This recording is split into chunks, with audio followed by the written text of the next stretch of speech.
नमस्कार दोस्तों, मैं आपका साथी रजत पाल आपके अपने परिवार टॉप 5 में आपका हार्दिक स्वागत करता हूं। आशा करता हूं आप सब एकदम बेहतर होंगे, बेहतरीन होंगे।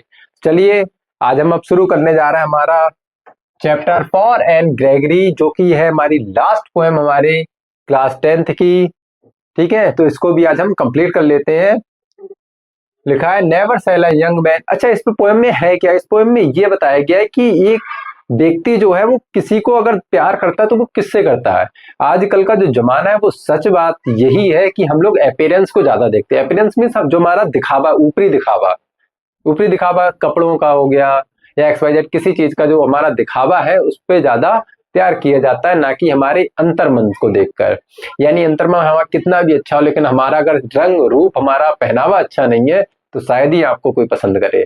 तो वही पोयम है, never cell a young man throwing into despair by those great honey colored ramparts at your ear, love you for yourself alone and not your yellow hair।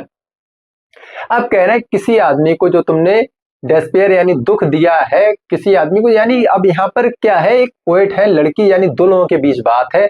अब पोएट कह रहे हैं कि तुमने जिस आदमी को डेस्पेयर यानी दुख दिया है, यानी जो तुमने, जैसे मान लो किसी ने तुम्हें प्रपोज किया हो, तुमने उसे मना कर दिया, यानी वो अब दुख से गुजर रहा है। By those great honey coloured ramparts at your ear, यानी जब कह रहे हैं जो तुम्हारे जो बाल हैं, जो तुम्हारे जो लटे जिसे हम कहते हैं, कह रहे हैं जो तुम्हारे रैम्पर्ट्स हैं जो यहाँ तक आ जाते हैं, बालों जो कानों को झक लेते हैं, कह रहे हैं वो बाल love you for your self alone, कह रहे हैं वो सिर्फ क्या करते हैं तुमसे, यानी जो व्यक्ति तुमसे प्यार करता था वो तुम्हारे बालों से प्यार करता था, जो तुम्हारे येलो हेयर है उनसे प्यार करता था, जो रैम्पर्ट्स हैं उनसे प्यार करता था। ठीक है, तो तुमने उन्हें क्या कर दिया, जो तुमने, जब व्यक्ति ने तुम्हें प्रपोज किया तो तुमने उसे मना कर दिया, तुमने उसे दुख दे दिया है। अब बेलिंडा जो क्या कह रही है, एन कह रही है, but I can get a hair dye and set such colour it they are brown और ब्लैक और carrot that young man in despair may love me for myself alone। अब यहाँ पर क्या कह रहे हैं, यहाँ पर कह रही हैं हमारी जो एन है, एन क्या कह रही है कि लेकिन मैं अपने बालों को क्या कर सकती हूँ, डाई कर सकती हूँ। सही बात है, अब बाल को कलर करना कितना आसान है। कह रही मैं अपने बालों को क्या कर सकती हूँ, डाई कर सकती हूँ। किसमें? जिस चाहे कलर में। कलर कौन कौन से बताएं? मैं अपने बालों को, जब येलो है कह रही मैं अपने बालों को ब्राउन कर लूंगी, ब्लैक कर लूंगी या कैरेट के कलर का कर लूंगी। जिससे क्या होगा, जो जो आदमी को दुख मिला है, यानी जिसने मुझे प्रपोज किया आज वो दुख में है, वो शायद अब दुख में नहीं रहेगा। मे love me for my self alone. अब कह रहा है अब वो अगर कोई मुझसे प्यार करेगा या मुझे प्रपोज करेगा, मेरे लिए प्रपोजल देगा, तो वो मेरे लिए देगा, ना कि मेरे बालों से प्यार करेगा। ठीक है, and not my yellow hair, यही कहा है कि ना कि वो मुझे मेरे बालों से प्यार करे, बल्कि मुझ में खामियां हैं, जो मुझ में अच्छाइयां हैं, मुझे उसके साथ एक्सेप्ट करे। मुझे मेरे अंतर मन, यानी मेरी जो अच्छाइयां हैं, जिस तरह की मैं हूं, मुझे उस तरह से प्यार करे, ना कि मेरे ऊपरी दिखावे को, ऊपरी मेरी फैशन को देखकर कोई मुझसे प्यार करे। फिर लिखा है I heard N old religious man but yesterday night declare. अब यहाँ पर जो हमारे पोइट हैं विलियम बटलर ईट्स, वो कह रहे हैं I had an old religious man but yesterday night declare that he had found a text to prove that only God, my dear, could love you for yourself alone and not your yellow hair।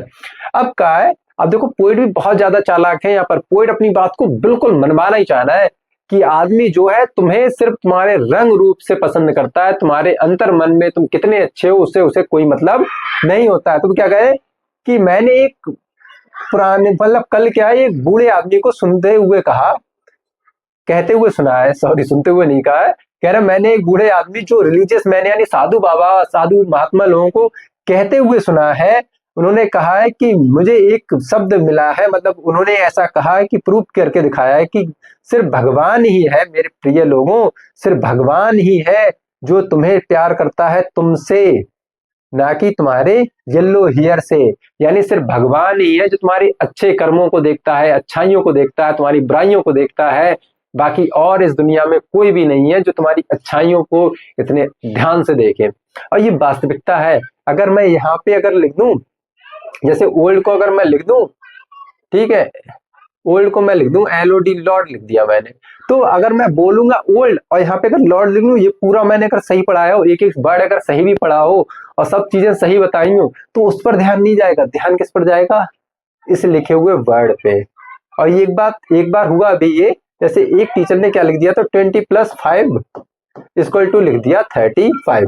अब सब कहने लगे कि sir आपने यहाँ पर क्या कर लिया, ये गलत कर दिया है, ये गलत कर दिया, ये गलत कर दिया, यहाँ पर 35 नहीं होगा 25 होगा, सब कहने लगे। लेकिन जितना उन्होंने बोर्ड पे लिखा था उस पर किसी का ध्यान नहीं था। सिर्फ क्या ध्यान था, एक जरा सी माइनर सी मिस्टेक पर जो उन्होंने सह करके लिखी थी।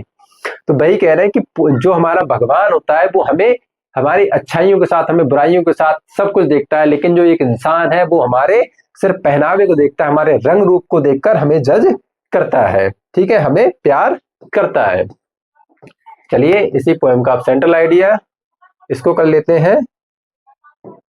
तो सेंट्रल आइडिया लिखा है, the poem for Anne Gregory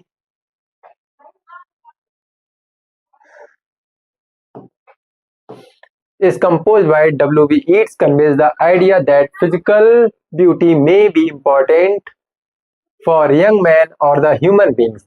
कह रहे हैं जो पोयम है फॉर एन ग्रेगरी, इसको किसने लिखा है, W.B. ईट्स ने लिखा है, जो ये आइडिया बताती है कि फिजिकल ब्यूटी जो है वो इंपॉर्टेंट हो सकती है किसके लिए, आदमी के लिए या ह्यूमन बींग्स के लिए। ह्यूमन बींग्स यानी जो लोग जीवित हैं, जो सांस ले रहे हैं, उन सबके लिए क्या है, जो आदमी लोग हैं वो उनके लिए क्या इंपॉर्टेंट है, फिजिकल ब्यूटी यानी सुंदरता, बाहरी दिखावा इंपॉर्टेंट है। But God does not love human being for their physical beauty, लेकिन भगवान जो है वो इस फिजिकल ब्यूटी से प्यार, इंसान की जो फिजिकल ब्यूटी है, जो सुंदर है, उससे प्यार नहीं करता है। In this poem the poet gives an example of a lover who loves the yellow hair of a young lady but does not like her inner beauty। अब इसमें कहा, इस पोएम में क्या होता है, एक पोएट एक क्या बताया, एक लवर के बारे में बताया पोएट ने, जो लव करता है यानी प्यार करता है एक लड़की के, एक लेडी के बालों से, सुंदर पीले बालों से उसको प्यार करता है, और उसकी जो अंदर की सुंदरता है यानी जो उसकी आत्मा है उससे प्यार नहीं करता है। जिस तरह की वो खुद है, जिस तरह की उसमें अच्छाइयां है, बुराइयां, उससे वो प्यार नहीं करता, सिर्फ उसके रैम्पर्स जो बाल है सुंदर येलो कलर के, येलोइस है, उससे वो प्यार करता है। द लेडी डिसअप्रूव्स हिज लव, और लेडी क्या करती है, उसके प्यार को ठुकरा देती है, डिसअप्रूव कर देती है। The woman says that the she would dye her hair brown, black और कैरेट कलर। अब वो कहती है कि वो अपने बालों को रंग कर लेगी, कैसा, भूरा, काला या कैरेट कलर्स का। This shows that the young man give more importance to the physical appearance than the inner beauty. अब कह रहे हैं यही दिखाता है कि जो यंग मैन, जो मतलब ह्यूमन बींग्स लोग हैं, वो क्या है, जो इंपॉर्टेंस किसको देते हैं, जो यंग मैन किसको इंपॉर्टेंस दे रहा था, हमारी फिजिकल यानी जो हमारा दिखावा है, हमारा रंग रूप है, उसको दिखावे पे हमें ज्यादा इंपॉर्टेंस दे रहा था, ना कि हमारी अंदर की खूबसूरती को देख रहा था। तो यही है कि आदमी आजकल कोई भी हुआ, सब क्या देखते हैं, आपके पास कितना पैसा है, आप दिखने में कैसे हो, आपका रंग रूप कैसा है, आपका फैशन सेंस कितना अच्छा है, सब इन्हीं चीजों से जज किया जाता है आजकल इंसान को। अगर सच में यही बात है कि आदमी इंसान अब क्या करने लगा, हमारी खूबसूरती को देखकर हमें जज करने लगा, लेकिन होना क्या चाहिए, हमारे अंदर के गुणों को आदमी देखता ही नहीं। अब मैं कितना भी कह लूं, पहले तो आदमी क्या देखता है, पहले चेहरा ही देखता है, पहले आपकी अंदर की भावना और अंदर की बातों को आपको नहीं जानता है। हाँ, जब जब धीरे धीरे बातें करने लगा, हो सकता है आपकी बातों से प्यार करने लगे, लेकिन सबसे पहले आदमी प्यार करता है तो सिर्फ आपके चेहरे से, आपके पहनावे से, आपके पास कितना पैसा है, उससे प्यार करता है। ठीक है, ये वास्तविकता है संसार की। अब आप ठुकरा चाहे कितना भी लीजिए, जो वास्तविकता है वो कभी नहीं बदलती। तो चलिए मिलते हैं अपनी नेक्स्ट वीडियो में, और इस पर थोड़ा सा ध्यान जरूर देना आप लोग जो भी मेरी बातों को सुन रहे हैं, कि किसी को इतनी जल्दी जज मत करना कपड़ों से, किसी के पहनावे से, किसी के दिखावे से, किसी के रंग से, किसी के रूप से इतनी जल्दी जज मत कर लेना। ठीक है, तो जज करना ही क्यों है, पहली बात तो हमें जज करना ही छोड़ दीजिए, बहुत अच्छा होगा। देश खुद नहीं बदलता है, हमें बदलने के लिए पहला कदम बढ़ाना पड़ता है। जिस दिन हम बदल जाएंगे उस दिन हमारा देश भी बदल जाएगा। लेकिन हम उठाते क्या है, वो ऐसा करता है, वो भी तो ऐसा करता है, हम खुद को नहीं देखते हैं। अगर हम खुद को संभाल लें खुद पर ध्यान दे लें तो देश अपने आप बदल जाएगा। तो चलिए फिलहाल इन्हीं शब्दों के साथ क्लास को खत्म करते हैं, और जो चैप्टर्स बचे हैं उन चैप्टर्स की मैं आपको धीरे धीरे करके बिल्कुल फिनिश ही कर दूंगा, और उसके बाद हम करेंगे मोस्ट इंपॉर्टेंट अपने जो चीजें मोस्ट इंपॉर्टेंट है। चलिए फिलहाल मिलते हैं नेक्स्ट वीडियो में नेक्स्ट क्लास के साथ। तब तक के लिए नमस्कार, जय हिंद।